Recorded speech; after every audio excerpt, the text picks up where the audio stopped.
नमस्कार, मैं डॉक्टर आशीष बागड़ी हूँ। मैं CHL हॉस्पिटल इंदौर में सीनियर न्यूरो फिजिशियन हूँ। मेरा एक YouTube चैनल है न्यूरो सलाह, जिसमें मैं न्यूरोलॉजी बीमारियों से संबंधित पब्लिक अवेयरनेस वीडियोस डालता हूँ। अब लोगों की काफ़ी डिमांड रही, काफ़ी मेरे वीडियोस उन्होंने पुराने सराहे हैं। इस बार जो बहुत ज़्यादा डिमांड थी वो थी वर्टाइगो या चक्कर के बारे में। तो आज अपन जानते हैं कि वर्टाइगो या चक्कर क्या होता है। वर्टाइगो या चक्कर में जब मरीज मेरे पास आता है तो वो बोलता है, अरे डॉक्टर साहब पूरी दुनिया बहुत जोर से घूम रही है। या तो कई मरीज बोलते हैं कि वो खुद घूम रहे हैं या उनके आसपास की सराउंडिंग्स जो वातावरण है वो घूमता है। उस घूमने के कारण उनको डर लगता है कि वो कभी गिर जाएंगे, है ना। कई पेशेंट गिर भी जाते हैं। उसके अलावा उनको बहुत जोर से चक्कर आने का उल्टी जैसा लगता है, जी घबराता है। कई लोगों के तो BP भी डाउन हो जाता है या उनकी धड़कनें बढ़ जाती है, पल्स बढ़ जाती है और किसी किसी को पसीना आता है। तो इसको हम वर्टाइगो या चक्कर बोलते हैं। चक्कर यूं तो बहुत कारणों से होते हैं, पर जो दो इसके मेन कारण हैं, एक तो है कान में गड़बड़ी होना। कान का जो सबसे अंदर वाला हिस्सा है उसको हम बोलते हैं लेब्रिंथ। किसी को सर्दी जुकाम हो गया, बराबर है, उसमें हम उसको लेब्रिंथाइटिस बोलते हैं। सो इनर ईयर में सूजन आने से चक्कर आते हैं। फिर दूसरा, दिमाग की कोई व्याधि हो गई, पेशेंट को दिमाग में सूजन आ गई, पेशेंट को ब्रेन का TB हो गया, पेशेंट को ब्रेन में लकवा आ गया, कहीं चोट लग गई, हेड इंजरी हो गई, पेशेंट गिरता है उसके बाद चोट लगती है, तो ये सब केसेस में उसको चक्कर आ सकती है। वो न्यूरोलॉजिस्ट के पास आप आएंगे तो न्यूरोलॉजिस्ट अच्छे से बता सकता है कि किस कारण से आपको चक्कर आ रहे हैं। चक्कर के दो मुख्य प्रकार होते हैं। एक को हम एपिसोडिक चक्कर बोलते हैं, जिसमें पेशेंट को कुछ समय के लिए चक्कर आया, पेशेंट घबरा जाता है उसमें और फिर वो ठीक हो जाता है। फिर कुछ महीनों के बाद या कुछ दिनों के बाद फिर चक्कर आया, फिर पेशेंट ठीक हो जाता है। इसको हम एपिसोडिक वर्टाइगो बोलते हैं। दूसरी तरह का वर्टाइगो जो कि काफी कॉमन है वो है बेनाइन पोजिशनल वर्टाइगो।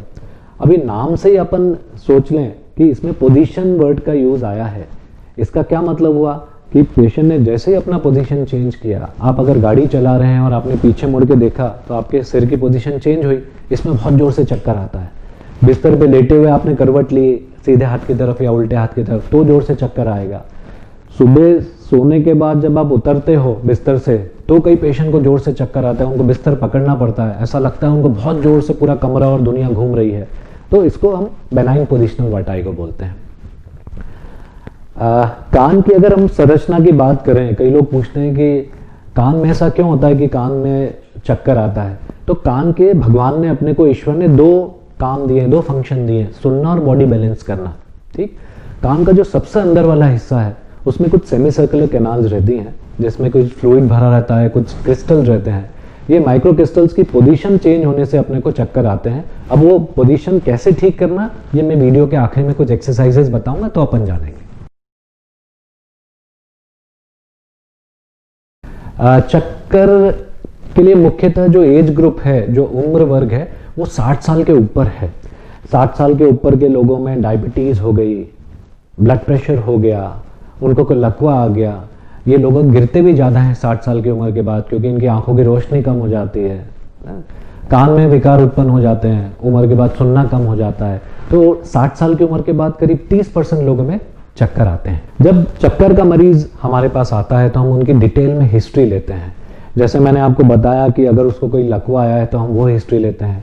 कान में कोई मवाद निकल रहा है, कान में कोई सूजन है, सर्दी खांसी जुकाम हो रहा है, तो वो हम उससे पूछते हैं।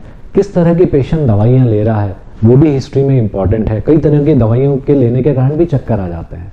जैसे हम लोग न्यूरोलॉजिस्ट हैं, हम मिर्गी रोकने के लिए दवाई देते हैं, तो कई मिर्गी की दवाइयों से भी चक्कर आ जाते हैं।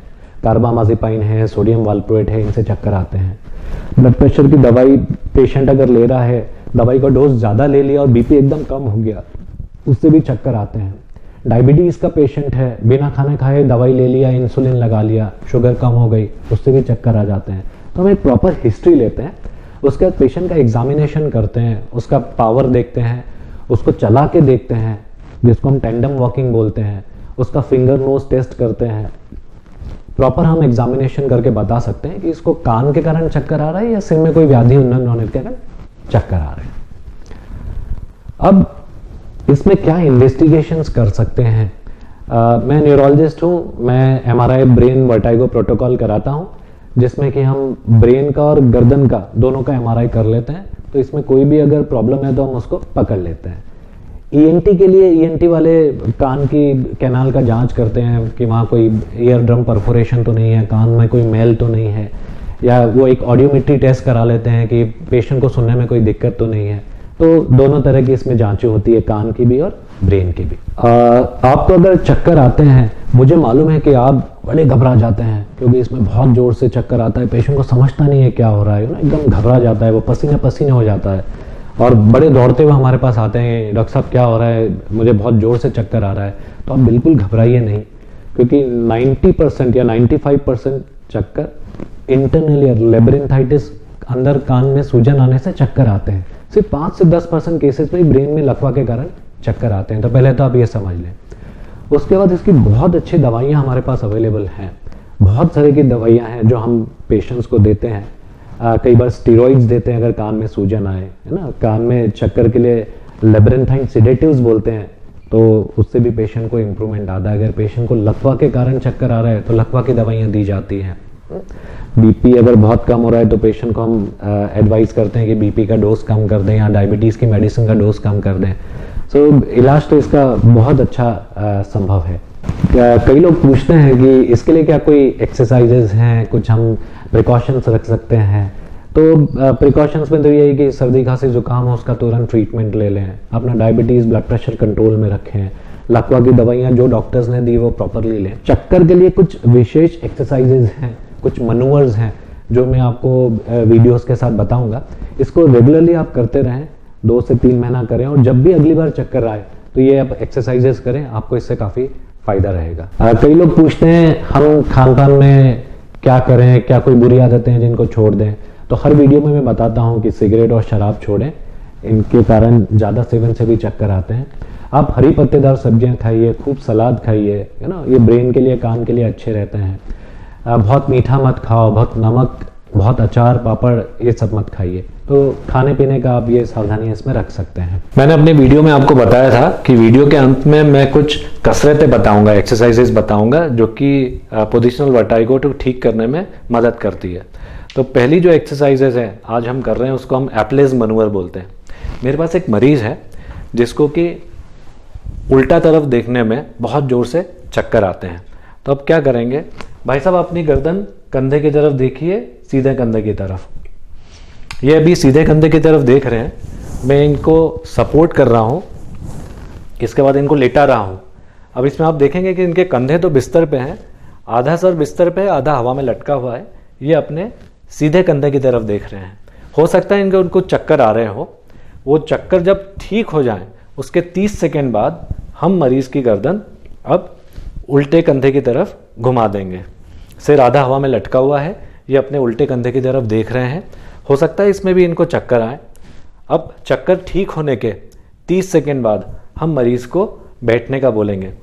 अब आप धीरे से बैठ जाइए, करवट ले लीजिए। अब ये इस तरफ करवट लिए इन्होंने, ये अपने उल्टे कंधे की तरफ देख रहे हैं। इसमें भी ये 30 सेकेंड तक रहेंगे। फिर हम इनके कंधे को सपोर्ट करते हुए बिठा रहे हैं। अब आप बैठ जाइए। बैठने के बाद अब आप गर्दन अपनी सीधी कर लें। तो ये हमने एक एप्लेज मनूवर देखा उस पेशेंट के लिए जिसको कि उल्टी तरफ देखने पे चक्कर आते हैं।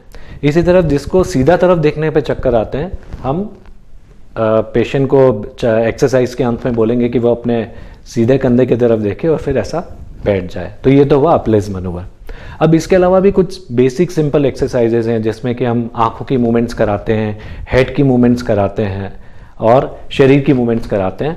तो अगले 1 मिनट के वीडियो में अपन वो भी देख लेते हैं कि पेशेंट को क्या करना। सबसे पहले हम आंखों की कसरत करेंगे जिसमें कि आपको अपना सिर स्थिर रखना है, सिर्फ आंखें हिलानी है। अब आप अपनी आंखों को धीरे धीरे सीधे हाथ की तरफ देखें, उन आंखों से वहां थोड़ी देर रुकें, फिर आंखों को आप बीच में ले आएं वापस। यहाँ थोड़ी देर रुकने के बाद अपनी आंखों को आप उल्टे हाथ की तरफ ले जाएं। अब आंखों को फिर बीच में ले जाएं। तो ये जो हमने एक्सरसाइज बताई इनको 30-30 सेकेंड करनी है। अभी ये एक्सरसाइज इन्होंने बिना उंगली को देखे हुए की है। अब यही एक्सरसाइज, यही कसरत इनको उंगली को देखते हुए करना है। अब आप अपनी उंगली बीच में लाएं, इसको उंगली को स्थिर करें। अब उंगली को ही आंखों को देखते हुए आप उंगली को उल्टे हाथ की तरफ ले जाएं अपने। थोड़ी देर वहां रुकें, उंगली को बीच में लाइए। अब फिर अपने उल्टे हाथ की तरफ को उंगली को ले जाएं और आंखें उस उंगली को देखती रहें। फिर उंगली को आप बीच में ले आए, बिल्कुल ठीक। अगली कसरत में आपको अपनी गर्दन हिलानी है। आप अपनी गर्दन धीरे धीरे पीछे ले जाएं और पीछे करिए। यहां आपको 30 सेकंड रुकना है। फिर आपकी गर्दन आगे ले आए, धीरे धीरे आगे ले आए और आगे झुकाइए और नीचे करिए, गर्दन और नीचे करिए। यहां पर भी आपको 30 सेकंड रुकना है। अब आप गर्दन बीच में ले आए, ऊपर उठाएं सर। अब अपनी गर्दन को आप सीधे कंधे की तरफ घुमाइए। गर्दन उधर घुमाएं, सीधे कंधे की तरफ। बहुत बढ़िया। अब आपको 30 सेकंड रुकना है। गर्दन वापस बीच में ले आए और अपनी गर्दन से आप उल्टे कंधे की तरफ देखिए। यहां भी आपको 30 सेकंड रुकना है। फिर आप अपनी गर्दन बीच में ले आए। अब अपनी गर्दन बीच में ले आए। अब आखिरी में हम कंधों की कसरत करेंगे। तो अभी सबसे जो ये बैठे हुए हैं, अब इनके कंधे उचकाने जिसको अपन बोलते हैं। आप कंधे ऊपर करिए, नीचे करिए। कंधे ऊपर घुमाना नहीं है, कंधे ऊपर करिए, नीचे करिए, ऊपर करिए, नीचे करिए। ऐसा 30 सेकंड करना है। अब आपके कंधों को आप आगे की तरफ घुमाइए। कंधे आगे, बहुत बढ़िया। कंधे आगे की तरफ घुमाएं, कंधे आगे की तरफ घुमाएं। ये आपको 30 सेकंड करना है। अब आपके कंधे को आप पीछे की तरफ घुमाएं। बहुत बढ़िया। कंधों को पीछे की तरफ घुमाएं। ये भी आपको 30 सेकंड करना है। अब हमने देखा कि इन्होंने आंखों की कसरत कर ली, गर्दन की कसरत कर ली, कंधों की कसरत कर ली। अब इनको करना है आखिरी में धड़ की कसरत। आप देखें कि ये सीधे बैठे हुए हैं। अब आप अपने दोनों उंगलियां आपस में क्रॉस कर लें, हाथ को पेट से चिपका लें। अब धीरे धीरे अपने पूरे धड़ को सीधे हाथ की तरफ घुमा लें। अब वापस अपन बीच वाली पोजीशन में आ जाओ।